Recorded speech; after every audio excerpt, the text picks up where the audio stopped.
नववर्ष का आगमन हो चुका है। आप सभी लोगों को नववर्ष की ढेर सारी शुभकामनाएं। आप अपने माता पिता का सम्मान करें। अब प्यारे बच्चों, यहाँ पर हम लोग चर्चा कर रहे हैं कि किस प्रकार से बीजी व्यंजकों का गुणनखंड किया जाता है, कैसे एल्जेब्रिक एक्सप्रेशंस के फैक्टर्स किए जाते हैं। और यहाँ पर आज हम लोग दक्षता अभ्यास 9 के क्वेश्चन नंबर 1 पर बात करेंगे, जिसमें कह रहा है कि निम्नलिखित व्यंजकों के गुणनखंड कीजिए। तो गुणनखंड करने के लिए आपको बताया हुआ है कि जब दो या दो से अधिक 4, 6, 8 इस तरह के पद होते हैं तो हम समूह बनाने की प्रक्रिया करते हैं, ग्रुपिंग करने की प्रक्रिया करते हैं। तो पहला स्टेप हो गया ग्रुपिंग करने की प्रक्रिया। फिर दूसरा चरण क्या होता है? दूसरा चरण ये देखते हैं कि जो हमने समूह बनाया है उस समूह में कौन सा खंड उभयनिष्ठ है दोनों पदों में। तो इस प्रकार से उसको बाहर निकाल लेते हैं और शेष बचे हुए जो भाग हैं उनको दूसरे कोष्ठक में लिख दिया जाता है। और इस प्रकार से गुणनखंड करने की जो है प्रक्रिया वो स्टेप बाय स्टेप या चरणबद्ध तरीके से पूरी हो जाती है। दो या दो से अधिक पदों के गुणनखंड के रूप में या बीजी व्यंजकों के रूप में वह प्राप्त हो जाता है और उसका गुणनफल दिए गए बीजी व्यंजक के गुणनफल के या उसके मान के बराबर होना चाहिए। तो यहां पर क्वेश्चन नंबर 1 के पहले पार्ट में कह रहा है कि 4a-12। अब यहां पर देखिए, यहां पर लिखा हुआ है 4a-12, इसका गुणनखंड करना है। तो यहां पर यह 4 बराबर हम लिख सकते हैं 4 × 1 के, लेकिन 12 बराबर क्या लिख सकते हैं? इसको लिख सकते हैं 4 × 3 के रूप में। 12 बराबर हो गया 4 × 3। तो यहां पर अब ये 4 × a माइनस, इसको लिख सकते हैं 4 × 3। अब यहां पर इस जगह पर भी पहले पद में जो है 4 कॉमन है, यह 4 है, और दूसरे पद में भी 4 है। तो 4 को हमने बाहर निकाल लिया। अब शेष बचे हुए पद क्या हैं? यहां पर a हो गया और यहां पर -3 हो गया। तो यह बराबर हो गया 4 × a-3। तो इसका गुणनखंड यहां पर 4 × a-3 के बराबर हो गया। दो गुणनखंड हो गए, एक 4 हो गया और दूसरा a-3 हो गया। क्वेश्चन नंबर 1 के ही दूसरे पार्ट में देखिए, यहां पर लिख रहा है AC - BC + C + CB। अब यहां पर देखिए AC - BC + C, अब यहां पर लिखा है +CB, तो इसको हम लिख सकते हैं +BC। क्यों? क्योंकि CB बराबर हो जाएगा BC। गुणा क्या होता है? क्रम विनिमय होता है। तो गुणा जब क्रम विनिमय होता है तो यहां पर इसको बदल करके लिख दिया। यहां पर अब देखिए -BC से +BC कट गया। अब यहां पर क्या क्या बच गया? यहां पर बचा AC और यहां पर बच गया +C। अब देखिए यहां पर भी C है और यहां पर भी C है। तो C को हमने अब क्या किया? यहां पर यह खंड उभयनिष्ठ है दोनों में, तो C को बाहर निकाल लिया।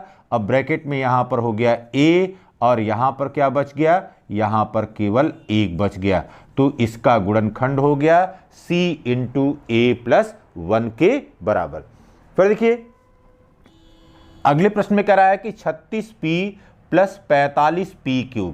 अब यहां पर देखिए बेटा 36 को क्या लिख सकते हैं? 36 को हम लिख सकते हैं यहां पर 9 × 4 के रूप में, 9 × 4 के रूप में लिख सकते हैं।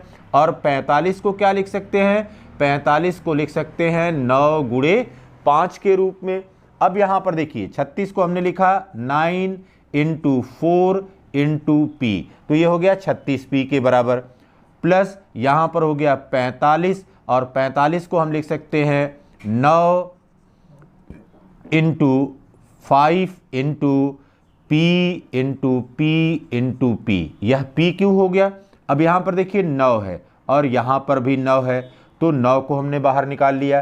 फिर 4 यहां पर है लेकिन 4 यहां पर नहीं है, यहां पर p है और यहां पर p है। तो p यहां पर एक खंड जो कि उभयनिष्ठ है, तो 9p यहां पर कॉमन हो गया। अब कुछ भी कॉमन नहीं है, जो शेष बचे हुए खंड हैं उसको ब्रैकेट में यहां पर लिखा है 4 और यहां पर हो गया 5 और p × p, ये हो गया 5p²। तो यहां पर हो गया 9p × 4 प्लस 5p²। यह इसका गुणनखंड हो गया। तो गुणनखंड करते समय हमेशा इस बात का ध्यान रखना है कि किस प्रकार से हमको चरणबद्ध तरीके से गुणनखंड की प्रक्रिया को करना है। क्वेश्चन नंबर 1 के फोर्थ पार्ट में, क्वेश्चन नंबर 1 का फोर्थ पार्ट क्या कह रहा है? फोर्थ पार्ट में यहां पे कह रहा है कि y² माइनस 8y। अब यहां पर देखिए बेटा, y² को क्या लिख सकते हैं? y इंटू वाई माइनस यहां पर 8 इंटू वाई। अब देखिए केवल y यहां पर है और यहां पर है, यहां पर कोई अंक नहीं दिया गया है। तो अब पहले पद से कौन सा खंड यहां पर है? y, फिर इंटू, अब क्या बचा यहां पर बच गया y और ये हो गया -8। यहां पर केवल 8 बचा, तो यहां पर गुणनखंड हो गया y इंटू वाई -8 के बराबर, इसका गुणनखंड हो गया।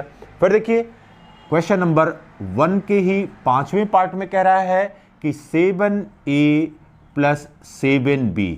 अब यहां पर सिंपल दिखाई दे रहा है, 7 यहां पर भी है, 7 यहां पर भी है, 7 को हमने बाहर निकाल लिया। यह दोनों में उभयनिष्ठ खंड है और यहां पर हो गया a प्लस b। तो इसको लिख सकते हैं 7 इंटू a प्लस b। यह इसका गुणनखंड हो गया। फिर देखिए यहां पर क्वेश्चन नंबर 1 के जो 6th पार्ट है, 6th पार्ट में है 3aq(x minus 45 a² x minus 18a। यहां पर अब क्या लिख सकते हैं? यहां पर लिख सकते हैं 3 इंटू ए इंटू ए इंटू ए क्यू इंटू एक्स माइनस, अब इस 45 को 3 से गुणा के रूप में 15 इंटू 3, 15 तियां 45, फिर a इंटू ए। फिर देखिए बेटा माइनस यहां पर 18a, इसको लिख सकते हैं 6 इंटू 3 इंटू a के रूप में। तो अब यहां पर देखिए 3 यहां पर भी है, 3 यहां पर भी है, 3 यहां पर भी है। तो सबसे पहले 3 को कॉमन ले लिया। फिर देखिए a यहां पर भी है, यहां पर भी है और यहां पर तीनों पदों में है, तो a को कॉमन ले लिया। अब देखिए यहां पर अब दूसरा a नहीं है, यहां पर तो है लेकिन यहां पर नहीं है। यहां पर अब क्या क्या बचा? देखिए यहां पर बच गया a और a, तो ये हो गया a² और क्या बचा यहां से x, तो 3a अब इंटू a² x माइनस, अब यहां पर 15 माइनस 15 और क्या बचा हुआ है? यहां पर ax बचा हुआ है, ax लिख लिया।